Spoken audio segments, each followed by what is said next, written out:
Hello, good day, students. Welcome once again to our lesson. This lesson, as you can see, for today is for SS2 and it's a government lesson. I believe you have been reasoning over the previous lessons we've been having. In the last lesson, we discussed party manifesto, and one of the questions that came up after that lesson, or one of the opinions that came up, which we didn't mention in that lesson, is that the manifesto of a party is not the promise they are making, is not a promise they are to fulfill out of their own benevolence. It is not a special gift that the party is given. Rather, it is a mandate for which they can be challenged if they don't do it. It's not a free gift. It's not philanthropy, and it is what is attached to the office the person is occupying, not or the office the government is occupying, not what they are doing out of their own special kindness. No. So that is why citizens are expected, if they see a party that is not fulfilling what they promised during the campaign, they are supposed to ask questions and hold that government to account for their time in office.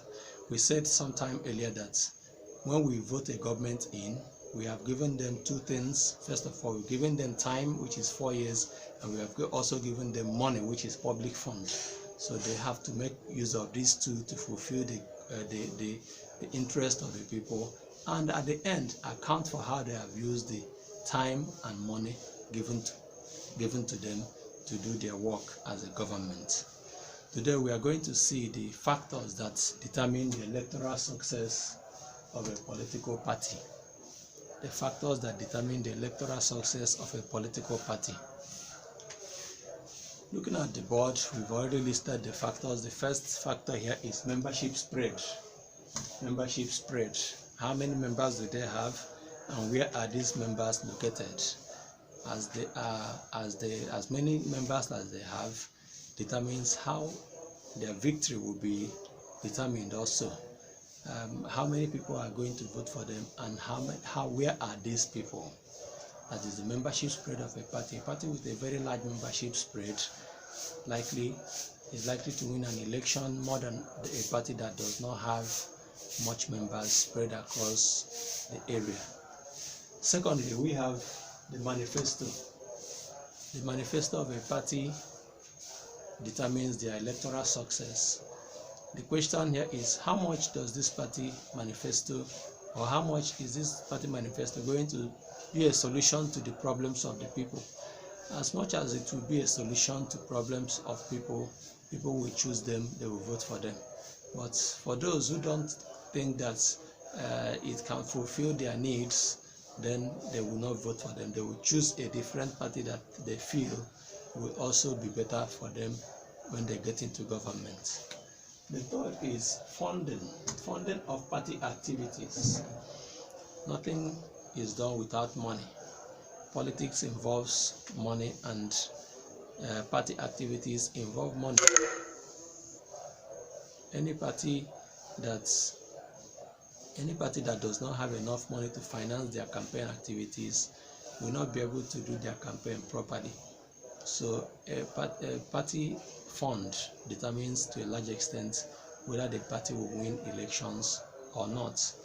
The next point we have here is previous record of fulfillment of campaign promises.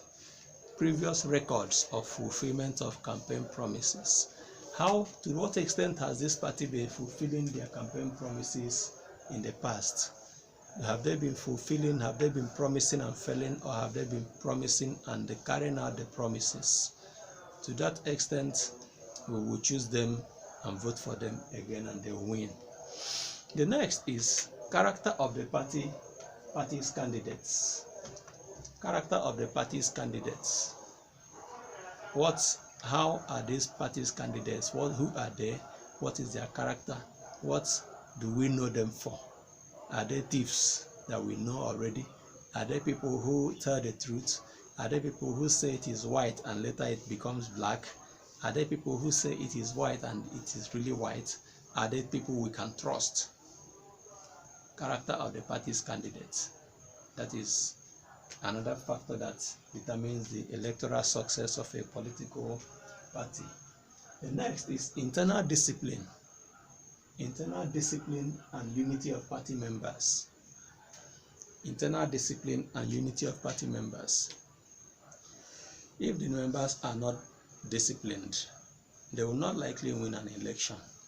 But it is the discipline that will help them obey the rules and help them also to unite themselves and be able to go for the election and win. It is not enough for a party to have many members or millions of members, but it is equally important that they are disciplined. Next is free and fair elections. If a party prepares very well for elections, campaigns very well, their manifesto is okay, and they have enough money to finance their activities, their transportation and publicity and so on, and the Electoral Commission does not deliver free and fair elections, that party will not win. If elections are not free and fair, chances are that the party that thought they would win might not win. So free and fair elections also determines whether a party that has prepared very well will win or not. Finally, we have campaign strategies. Campaign strategies. How did they campaign, or how are they campaigning? What language are they using in campaigning? What media are they using? The social media, print media, campaign posters, what else, like billboards, radio programs, town hall meetings. How are they communicating their vision to the people? That is the campaign. How are they letting people know who they are and what they want to do when they get into office? That is the campaign strategy. A party that is campaigning for election in an area where there are people who don't understand English, for example, and that party is using English language to campaign, nobody will understand what they are doing. Nobody will understand what they are saying, and they will not make any impact there. But if you get to a place dominated by maybe people who speak Igbo, people who speak Yoruba, or people who speak Hausa, and you use their native language, their mother tongue, to speak to them, they will follow you, they will move with you, they will understand you. All right, so this is what we have for this morning. We have just understood the factors that determine the electoral success of a political party. Are there any questions? Are there any observations? You can drop your observations in the comment area of the video, and you can also send them to 0803-730-1200 on WhatsApp. See you again, but before the time we see again, please go and study party systems. Go through your textbook. The textbook we have been making use of is a textbook, or one of the textbooks rather, the one I recommend for most of my students, New Approach Government. I'm advertising it for them because one of my lecturers is actually a co-author of this book, so I have to advertise him, Professor Adigun Abaje. So if you don't have, go and buy it, and you can go there and study party systems. See you again.